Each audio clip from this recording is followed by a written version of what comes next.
आज का इस सीरीज में हम आपको देने जा रहे हैं, आज का जो पार्ट होगा कुछ टूल्स जो आपको ट्रांसफॉर्म कीबोर्ड पॉइंट से रिलेटेड है। तो ये बहुत इंपॉर्टेंट है। ट्रांसफॉर्म इन द सेंस जो हमारा मूवमेंट के लिए और रोटेशन के लिए और स्केल के लिए जो ऑब्जेक्ट को हम करते हैं यूज़, सबसे पहले जब स्टार्ट होता है तो उसके लिए मूव टूल, रोटेशन टूल और स्केल टूल, इसका मैं शॉर्टकट भी बताऊंगा जो बहुत डिटेल में आप समझो। और आज का ये बहुत ही इंपॉर्टेंट टॉपिक मैं बताने जा रहा हूँ जो स्नैपिंग से रिलेटेड है।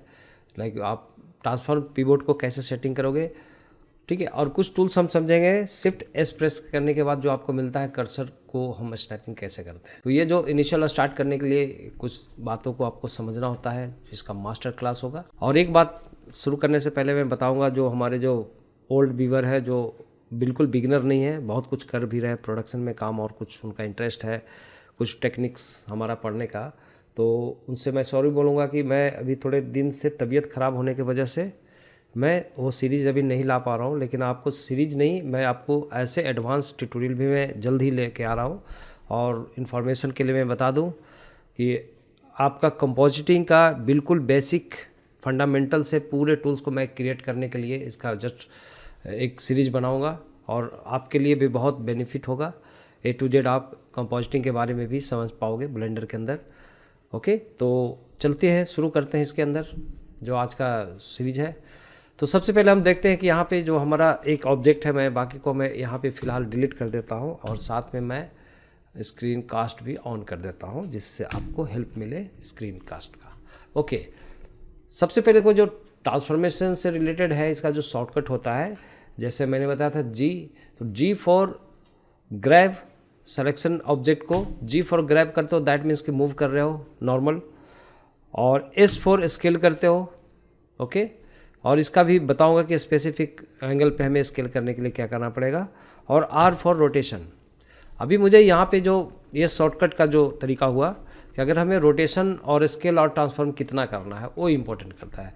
फॉर एग्जाम्पल मैं चाहता हूँ ये जेड एक्सिस जो इसका वर्टिकल होता है, अगर आप देखोगे इसमें तो आपको एक्स और वाई का जो दो कलर यहाँ पे कॉम्बिनेशन दिखा रहा है, जो वाई एक्सिस को के तरफ डायरेक्शन है और एक्स के तरफ है, और जेड एक्सिस यहाँ पे हिडन होता है। लेकिन आपका जो वर्टिकल एक्सिस जो ब्लेंडर के अंदर होते हैं वो होता है आपका जेड एक्सिस। तो तीन एक्सिस हमें पता है और तीन एक्सिस में कितना वैल्यू प्रोवाइड करना है कि ये ट्रांसफॉर्म हो जाए, जिसे हम मूव करते हैं। तो इसका मैंने बताया था शॉर्टकट जी प्रेस करते हो और हमें वाई एक्सिस पे अगर मुझे 10 यूनिट लेना है तो हम वाई प्रेस करते हैं फिर, और 10 हम प्रेस करते हैं कीबोर्ड पे। तो आप देखोगे एग्जैक्ट जो ऑब्जेक्ट 0 पे था, इसका आप ट्रांसफॉर्म वैल्यू अगर आप देखते हैं तो वाई एक्सिस पे आप देखेंगे कि एग्जैक्ट 10 एम लाइक जो यूनिट है इसका, उस यूनिट पे ट्रेवल किया। अगेन मैं चाहता हूँ कि ये फिर से जी और जेड एक्सिस पे मैं चाहता हूँ 10 यूनिट। तो आप देखोगे कि इसका लोकेशन एग्जैक्ट जेड और वाई का जो लोकेशन बता रहा है ये। और अभी मैं अगर चाहता हूं कि इसका लोकेशन बिल्कुल एक्स पे भी ये जा कर के -10 हो जाए, तो आपको एक्स पे अगर -10 करोगे, सॉरी वाई पे -10 करोगे तो ये क्या करेगा, फिर से ये इसके सामने आ जाएगा। जस्ट ऐसे इंफॉर्मेशन के लिए मैं बताया। तो ये है तरीका इसको ट्रांसफॉर्म करने के लिए। और मैं ऑल्ट प्लस जी प्रेस करता हूँ, मतलब ग्रैब, ऑल्ट से ग्रैब, तो जो भी ट्रांसफॉर्मेशन वैल्यू होता है वो रीसेट कर जाता है। जैसे फॉर एग्जांपल आप कहीं भी चले गए, आपका वैल्यू अगेन इसको लेके आना है ग्रिड के ऊपर सडनली, तो ऑल्ट और जी प्रेस करते हो, तो ऑल्ट जी से आपका फिर से रीसेट पोजीशन पे आता है। अदरवाइज यहाँ से वैल्यू को 0 करते हो तो आता है। सिंपली ये मैं आपको बताने की कोशिश कर रहा था। तो इसी तरीके से अगर आप आर प्रेस करते हो और एक्स प्रेस करते हो और 45 डिग्री, तो रोटेशन डिग्री में होता है, तो आप देखो 45 डिग्री का आपको यहाँ पे रोटेशन यहाँ पे दिखा रहा है। तो कौन सा एंगल पे किसे क्या करना है ये आप समझ गए होंगे। और इसे भी आप रीसेट करने के लिए ऑल्ट आर प्रेस करो तो आप रीसेट कर देते हो रोटेशन को। और पहले ऑल्ट प्लस जी प्रेस किया था तो हमने लोकेशन को रीसेट किया था। और एस प्रेस करता हूँ और मुझे जेड एक्सिस पे शिफ्ट करना है, और जेड प्रेस करता हूँ तो सिर्फ आप देखोगे जेड एक्सिस पे ही चल रहा है। अगर हमें सर्टेन वैल्यू यहाँ पे देना है, S for scale, Z and इसे 10 यूनिट अगर हमें करना है, तो आप देखोगे 10 यूनिट इसका स्केल मिल गया आपको यहाँ पे जेड एक्सिस पे। सिंपली अगर मैं चाहता हूँ कि नहीं ये अगेन ये ऑल्ट प्लस एस प्रेस कर दो तो ये रीसेट भी हो जाता है। तो आप ऐसे आप वैल्यू को जो भी चेंज करते हो रीसेट कर सकते हो एक 0 पोजीशन पे लाने के लिए। और इसका ओरिजिन पॉइंट दिखा रहा है जो ये ऑरेंज कलर का एक पॉइंट सा दिखता है सेंटर में, जो बाय डिफ़ॉल्ट आपका इसका ओरिजिन मतलब इसका सेंटर ऑफ मास कर सकते हो ऑब्जेक्ट का, एकदम एग्जैक्ट सेंटर है ये। अब ये तो हुआ हम शॉर्टकट कमांड से जो भी करते हैं। अब इसी चीज़ को बिना पैरामीटर को अगर आपको करना है इस काम को, तो आप G फॉर ग्रैब और Y फॉर वाई डायरेक्शन, और आप बस माउस को पकड़ के बिना कोई बटन प्रेस किए हुए लेफ़्ट राइट करोगे तो ये उसी पे सिर्फ वाई एक्सिस पे ट्रेवल करेगा, जहाँ तक हमें ले जाना है वहाँ पे हम छोड़ देंगे अंदाज से भी। तो कैसे इसका G Y, तो वाई एक्सिस पे मान लो हमें यहाँ पे रखना था, यहाँ पे छोड़ दिया। फिर मुझे Z पे ले जाना है तो G और Z पे करूँगा तो ठीक Z पे जाता है। फिर मुझे इधर लाना है Y माइनस बैक लाना है तो G और Y फिर बैक भी जा सकते हो। तो इस प्रकार से आप इससे ट्रांसफॉर्म करोगे, ऑल्ट और G प्रेस करो तो फिर से आपका रीसेट पोजीशन पे आ गया ऑब्जेक्ट। ओके, वैसे आप सभी को आप कर लोगे। आई होप आप एक बार ट्राई इसको ज़रूर करना अगर आप बिल्कुल न्यू यूज़र हो तो। अब हम अगर इसके बजाय अगर हम आते हैं यहाँ पे इसे सिलेक्शन करके, लाइक ये मूव के लिए हुआ, ये रोटेशन के लिए हुआ और स्केल के लिए हुआ, ये डायरेक्ट आपको गिज्मो अपेयर होगा। गिज्मो के बेस पे आप जहाँ पे जैसे रखना चाहोगे, जैसे माया में काम किया जाता है मैक्स में, उसके अकॉर्डिंग चलेगा। अगर रोटेशन है तो आप एग्जैक्ट रोटेशन कर सकते हो इसको, और स्केल करना है तो स्केल। ओके, यहाँ भी ऑल्ट एस प्रेस करोगे तो मतलब आप चाहे इधर से यूज़ करो, लेकिन शॉर्टकट रीसेट करने के लिए alt R, alt S and alt G. G for move, S for scale और आर फॉर रोटेशन।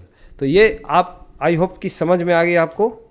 ओके, और इसे आपको एक बार प्रैक्टिस करनी चाहिए। नेक्स्ट यहाँ पे हम देखते हैं इसका जो ट्रांसफॉर्म पिवट पॉइंट है। अब देखो, अगर मैं यहाँ पे अभी मैं शॉर्टकट की का अगर इस्तेमाल करता हूँ बाय द वे, या हम इस की को भी लेते हैं तो इसका गिज्मो जहाँ है उसको सेंटर गिज्मो आगे बता रहा है। यहाँ से अगर मैं बॉन्डिंग बॉक्स पे जाता हूँ तो ये बॉन्डिंग बॉक्स का आपको मीनिंग यहाँ पे समझ में नहीं आएगा। ठीक है, इसके लिए हमें और मल्टीपल ऑब्जेक्ट लेना होगा। 3D कर्सर अगर देखा जाए तो अभी आप देखोगे कर्सर यहाँ पे है, अगर मैं शिफ्ट राइट क्लिक यहाँ पे करता हूँ तो एक कर्सर जंप कर गया यहाँ। दैट मीन्स कि अगर यहाँ पे अगर कर्सर पोजीशन पे हम इसे रखते हैं और मैं रोटेशन करूँगा तो कर्सर इसका सेंटर पॉइंट बना लेगा। अगर रोटेशन करता हूँ सपोज इससे, तो देखो कर्सर के अकॉर्डिंग जा रही है रोटेशन, और आर प्रेस करोगे तो भी वही काम होगा रोटेशन का सेम, जैसे मैं मैनुअली कर रहा था इससे। तो सिंपली आप देखोगे यहाँ पे। अब ये बॉन्डिंग बॉक्स को कैसे समझते हैं? बॉन्डिंग बॉक्स को समझने के लिए फर्स्ट ऑफ ऑल आप शिफ्ट डी प्रेस करते हो डुप्लीकेट करने के लिए ऑब्जेक्ट को, शिफ्ट डी, या कोई और शिफ्ट ए से और ऑब्जेक्ट को यहाँ पे आप बना लो। यहाँ पे जैसे मान लो स्फेयर भी बना लिया, सिलेंडर भी बना लिया, समथिंग ऐसे। तो ये बाय डिफ़ॉल्ट आपका कर्सर पे वैसे आता है, इसके बारे में आपको आगे और बताऊंगा। तो अभी हमारे पास जो इतने सारे ऑब्जेक्ट सेलेक्ट कर लिया, मैं सभी को सेलेक्ट करता हूँ एक साथ, और अभी मैं रखता हूँ कर्सर मोड पे। तो ये कर्सर के अगेंस्ट ही आपको इसको रोटेशन और जो भी ग्रैब आप करोगे तो ये इसी कर्सर का जहाँ है ये इसका इंडिकेशन, वहीं पे 3D कर्सर पे काम करेगा। अगर आप बॉन्डिंग बॉक्स पे जाते हो तो देखोगे जितना आप सिलेक्शन करोगे ना उसका ऑटोमेटिक ये सेंटर में बना लेगा। मान लो कि ऑब्जेक्ट अगर मैं इसको जी प्रेस करके यहाँ कर दिया, अब फिर से मैं सेलेक्ट करता हूँ तो आप देखोगे ये टोटल लास्ट ऑब्जेक्ट और ये लास्ट ऑब्जेक्ट के बीच में ये सेंटर में हमेशा रहेगा। ठीक है, अगर ये ऑब्जेक्ट अगर मैं इधर लेके जाता हूँ जी प्रेस करके इतना दूरी पे, तो बॉन्डिंग बॉक्स का मतलब हुआ इसका बीच का सेंटर, जो ऑल ऑब्जेक्ट है उसका जो बीच में जो एक सेंटर पॉइंट बनाता है सिलेक्शन का, उसके अगेंस्ट ये रोटेशन होगा। तो अलग अलग रोटेशन का जो बेनिफिट होता है वो हम इसके ट्रांसफॉर्म पॉइंट से हम इसको जस्टिफाई कर लेते हैं। आपने 3D कर्सर देखा, इंडिविजुअल ऑरिजिन, दैट मीन्स कि जितने भी ऑब्जेक्ट है उसका एक इंडिविजुअल ऑरिजिन है, आप देखोगे। ठीक है, अभी मैंने इसको थोड़ा सा अंडू कर देता हूँ, थोड़ा सा क्लोज बाय क्लोज। तो जितने भी ऑब्जेक्ट्स हैं सबका इंडिविजुअल अगर मैं ऑल सेलेक्ट करता हूँ, मैं चाहता हूँ कि अभी मूव कर रहा हूँ तो क्या all over like bonding box के अकॉर्डिंग जा रहा है इसका रोटेशन। अगर आप इसे इंडिविजुअल ऑरिजिन्स को ऑन करते हो देन आप देखना वो ये इंडिविजुअल आपका लोकल ये रोटेशन होगा इसका, आप देख सकते हो समथिंग ऐसा। तो ये समझना है ज़रूरी। मेडियन पॉइंट, दैट मीन्स अब देखो मेडियन पॉइंट्स मोस्टली यूज़ किया जाता है, ये भी अब बॉन्डिंग बॉक्स की तरह ही है। अभी इसमें क्या होता है कि अगर आप कंपोनेंट पे काम कर रहे हो तो इसका आपको ज़्यादा आपको समझ में आएगा, जो आगे मैं इसको थोड़ा सा और अच्छे से एक्सप्लेन करूँगा। अभी देखो ये मीडियन पॉइंट में भी यही हुआ कि जो ऑल ओवर जो आप सिलेक्शन करोगे, चाहे कंपोनेंट या ऑब्जेक्ट, उसके जो बिटवीन पार्ट में ही बॉन्डिंग बॉक्स की तरह ये भी करीब करीब काम करता है। और एक है आपका, तो ये कंपोनेंट में कहीं कहीं पे आपको बेनिफिट होता है, कहीं ऑब्जेक्ट के लिए मोस्टली आप बॉन्डिंग बॉक्स को यूज़ करोगे, और मीडियन पॉइंट को अगर हम कंपोनेंट जैसे वर्टेक्स और फेस और एज मल्टीपल सिलेक्शन करते हैं तो वहाँ पे आपका ये आपका पिवट पॉइंट को रिकॉग्नाइज करेगा। एक्टिव एलिमेंट्स, कुछ तो ऐसा होता है कि यहाँ पे जब एक्टिव एलिमेंट में जाते हो, देखो आप ध्यान से देखना, जब सिलेक्ट करते हो 1 बाय 1 होल्ड ऑन शिफ्ट करके प्लस सिलेक्शन होती है, और माइनस करते हो आप एक एक करके, है ना, ऐसे आप फिर से इस पर क्लिक करके माइनस सिलेक्शन भी करते हो। देखो तो मान लो कि यहाँ से एक ऑब्जेक्ट हमने सिलेक्शन किया 2 3 4, तो अब ध्यान से देखना, जो सिलेक्शन होने के बाद ये क्या होता है कि डायरेक्ट सिलेक्शन करते हैं, एक लाइट ऑरेंज में आपका इसका बॉन्डिंग बॉक्स इसके चारों तरफ से दिखता है, ओके, एक एज दिखते हैं। अगर मैं इसे सेलेक्ट करता हूं तो जो सेलेक्टेड ऑब्जेक्ट होता है उसमें ऑरेंज, आपको लाइट ऑरेंज मिलेगा, और अगर 1 से 2 सिलेक्शन करोगे तो ये पहला जो पीछे का सिलेक्शन है वो डार्क ऑरेंज होगा, और जो लास्ट सिलेक्शन होगा वो लाइट ऑरेंज होगा। इसका मतलब ये हुआ कि ये एक्टिव ऑब्जेक्ट है जो हम लास्ट में सिलेक्शन करते हैं, और जो भी हम कमांड इसके ऊपर एक्सटर्नल अप्लाई करूँगा तो इसी पे पहले अब इफेक्ट करेगा, बाकी को इग्नोर करेगा। दैट मीन्स कि अगर हम सिलेक्शन करके कुछ भी डिस्प्लेस करते हैं ऑब्जेक्ट को एक जगह से दूसरी जगह या रोटेशन करते हैं, तो हम ये अंदाज़ा लगाते हैं कि किसके अगेंस्ट वो रोटेशन कहाँ से हिंज होना चाहिए। तो ये मेरा पर्पस होता है। तो अभी एक्टिव एलिमेंट्स पे है, तो जो लास्ट सेलेक्टेड है, आप अगर मान लो कि रोटेशन करते हो तो जो लास्ट सेलेक्टेड ऑब्जेक्ट होगा उसके अगेंस्ट वो एक पिवोट बना देगा। सभी को सिलेक्शन रखा है लेकिन पिवोट यहाँ बना दिया जो लास्ट सेलेक्टेड है। फॉर एग्जांपल लास्ट सिलेक्शन मैं इस पर क्लिक करता हूँ तो यह लास्ट सिलेक्शन शिफ्ट प्रेस करके इस पर किया, अब इसके अकॉर्डिंग रोटेशन होगा। देखो तो आई होप कि ये भी आपको समझ में आ गया होगा स्नैपिंग का सारा सिस्टम, और अभी इतना काफ़ी होता है इसको जानकारी करने के लिए। अब हम थोड़ा सा देखेंगे इसका शिफ्ट एस जो स्नैपिंग से रिलेटेड जो आपका यहाँ कमांड आता है स्नैप, ये बहुत बड़ा रोल प्ले करेगा आपको कुछ वर्क करने में इसमें अरेंजमेंट के लिए। तो आप जैसे इसका कैसे आता है, ये आप शिफ्ट एस प्रेस करेंगे तो आपको एक ऐसे कर्सर्स इंडिकेशन में आपको पॉपअप आएगा जो अलग अलग आपका कमांड्स है। इसमें कुछ कमांड को हम पहले समझते हैं। जैसे आप देखोगे यहाँ पे है कर्सर का स्टेटस और ऑब्जेक्ट का स्टेटस को दोनों को यहाँ पे ये स्नैपिंग करने का काम करता है। जैसे हमने शिफ्ट एस प्रेस किया और मैं इसको बोलता हूँ सिलेक्शन टू कर्सर, तो अभी जैसे सिलेक्शन टू कर्सर जो लास्ट ऑब्जेक्ट है ये कर्सर पे सब सिलेक्शन होकर चला जाएगा। देखो सभी जितने भी ऑब्जेक्ट है वो कलेक्ट होकर के एक जगह पे कर्सर पे चला गया। कंट्रोल अंडू करता हूँ मैं, क्या हुआ कि जितने भी ऑब्जेक्ट को इंडिविजुअल ऑब्जेक्ट को मैंने सेलेक्ट किया उसको ये कमांड क्या करता है शिफ्ट एस से सेलेक्टेड टू कर्सर, और इसका जस्ट अपोजिट है कर्सर टू सेलेक्टेड। मतलब ये हुआ कि अगर कर्सर टू सेलेक्टेड करोगे तो आपको देखो मान लो कर्सर आपका यहाँ पे है और शिफ्ट एस प्रेस करो, ये हमने देख लिया। अब ये देख रहे हैं कर्सर टू सिलेक्शन, तो ये आप जैसे कर्सर टू सेलेक्टेड पे जाओगे तो ये इसके जो बीच का जो बॉन्डिंग बॉक्स का एरिया होगा, जैसे पूरे को अगर हम कवर करें एक ऐसे बॉन्ड करें तो एक बीच का एक सेंटर पॉइंट बनेगा जो इस सब को रिकॉग्नाइज करेगा। जैसे शिफ्ट एस प्रेस किया कर्सर टू सेलेक्टेड तो आप देखोगे कर्सर इतने के बीच में आ गया, इसके पूरा सेंटर पॉइंट आपको देखोगे तो आपको यहाँ पे मिलेगा।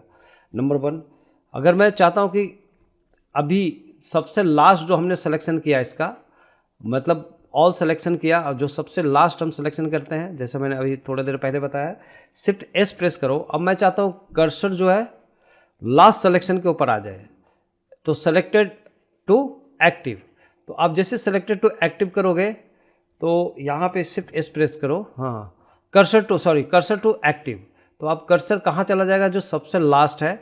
इसका मतलब क्या हुआ कि अगर आपने यहाँ पे रखा कर्सर मोड पे तो आर प्रेस करके देखो तो इसके अगेंस्ट आपका रोटेशन होगा।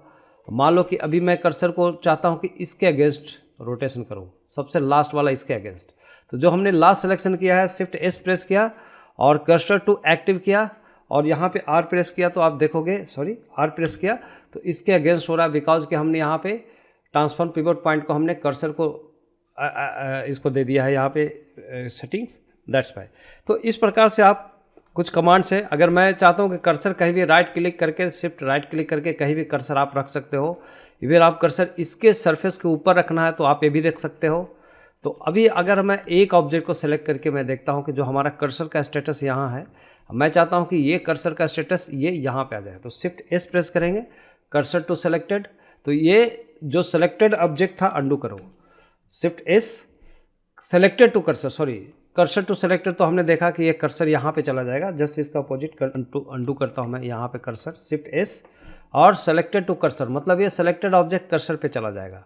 तो ये बहुत बड़ा आने वाला समय में जैसे भी प्रोडक्शंस के लिए जो यूज़ किया जाएगा उसके अकॉर्डिंग आपका कुछ टूल्स टर्म्स है। और फिर से कर्सर को आप चाहते हो ओरिजिन पे लाने के लिए तो शिफ्ट एस और origin to cursor to world origin आप कर सकते हो, और कर्सर टू ग्रिड भी कर सकते हो कि कहीं खास कर्सर रखे हो और शिफ्ट एस प्रेस किया, कर्सर टू ग्रिड कर दो, तो कर्सर इसके ऊपर एग्जैक्ट जिस डायरेक्शन में रहेगा इसको आप देखोगे पोजीशन भी चेंज हो जाता है, इस ग्रिड के ऊपर आ जाएंगे इसके अकॉर्डिंग। तो ये कुछ बातें हैं जो अभी आपको बस ऐसे बेसिक बताना, थोड़ा सा आपको उतना अंडरस्टैंडिंग नहीं हो पाएगा, लेकिन ये जानकारी रखना है कि स्नैपिंग के लिए भी कुछ यहाँ पे आपको डिजर्विंग टूल्स है जो आपको ज़रूरत पड़ेगी इसकी बराबर। तो मैं इसके ऊपर आगे मैं जैसे प्रोडक्शन में हम बताएंगे आगे कुछ एडवांस में, तो मिलेगा ये चीज़। इतना ही देखेंगे इस सीरीज में, और नेक्स्ट आपको मैं बताऊँगा स्नैपिंग, ओके, और कुछ इसके बारे में बताऊंगा, लाइक इसको हम लोग ट्रांसफॉर्म ओरिएंटेशन बोलते हैं, जो एक दो ओरिएंटेशन के बारे में आपको जानना जरूरी है, ओके। और स्नैपिंग तो नेक्स्ट पार्ट में हम लेके आ रहे हैं फिर से, और मिलते हैं अगले वीडियो में। Bye bye, take care.